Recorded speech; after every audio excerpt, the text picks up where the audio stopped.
say her name. Adriana Smith was a black mother, a nurse, a mom who was 9 weeks pregnant, a mother to another child.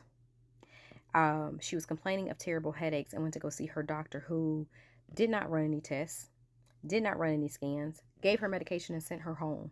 Her boyfriend begged for those people to keep her, to evaluate her, to figure out what the problem was. To where he is now having to live with the fact that he woke up next to her and she's gasping for air. And they get her to the hospital, and it's determined that she has blood clots in her brain. She was declared brain dead. But that's not the end of the story.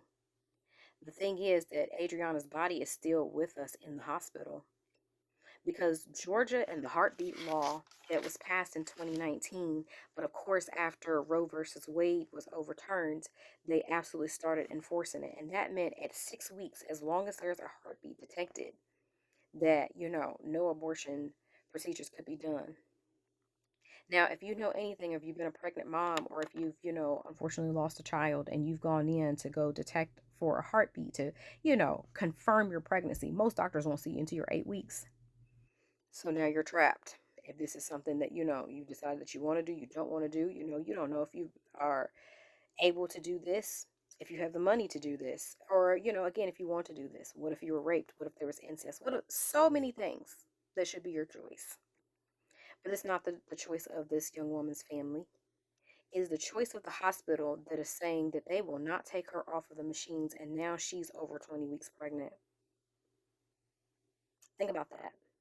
From 9 weeks to now.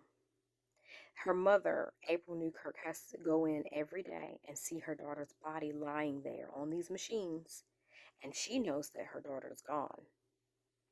But she still has to, bring in her grandchild so that he can see his mom, not knowing that his mom's not just sleeping, but she's gone.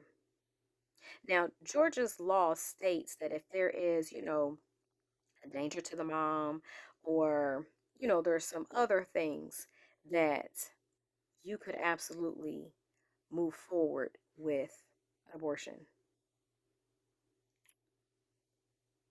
Why are we talking about this? Why is this a thing? Why are you tormenting this family and making them carry a baby to term in a woman's body that is merely a fucking incubator?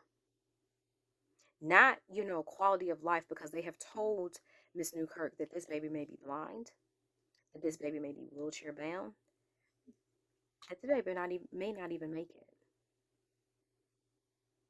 But they're not make the decisions for her own child so that her family can go ahead and heal, much less the boyfriend of, the traumatic experience of trying to advocate for someone that he loved so much, and will eventually have to lose her again, because once this baby is born, what's the plan?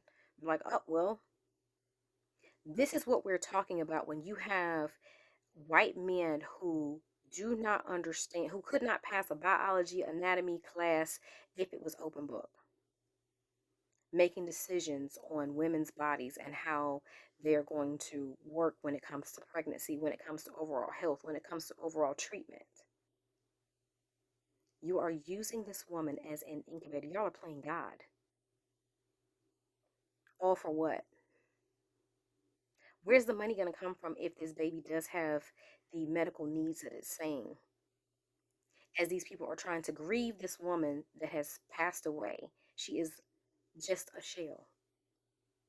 But this is what we're doing because, God forbid it's an abortion, and, that's where your moral compass is. Not worrying about, like I said, how this baby's going to eat, is going to live, and is going to be funded, as we are sitting here now fighting to not cut Medicaid that more than likely this baby will need, because they're going to need excessive medical care, as per what they told this grandmother. Which means they're probably going to need a caregiver, which will probably be that grandmother. How will they, move on?